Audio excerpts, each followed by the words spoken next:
ঘরে ঘরে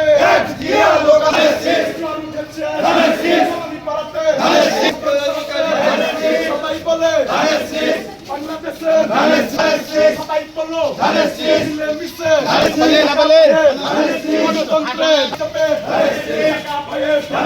সবাই মিলে সবাই বললো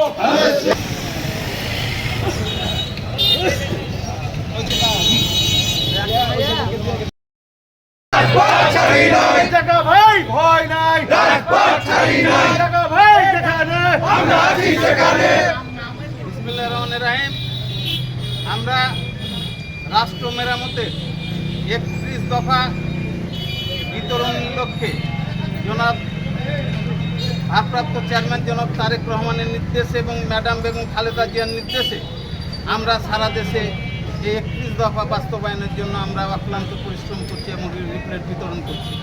ভাইরা আমার, আমরা আজকে অত্যন্ত সফলভাবে, অত্যন্ত সুন্দরভাবে, শৃঙ্খলাবদ্ধভাবে আমরা অত্র এলাকায় আমরা লিফলেট বিতরণ করলাম। এই জন্য সকলকে ধন্যবাদ।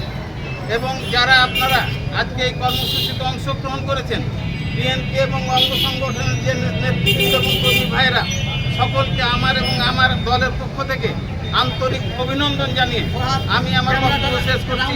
খোদা হাফেজ। বাংলাদেশ জিন্দাবাদ, বাংলাদেশ জাতীয়তাবাদী দল জিন্দাবাদ, শহীদ জিয়া অমর হোক, বেগম খালেদা জিয়া জিন্দাবাদ, তারেক রহমান জিন্দাবাদ। খোদা হাফেজ।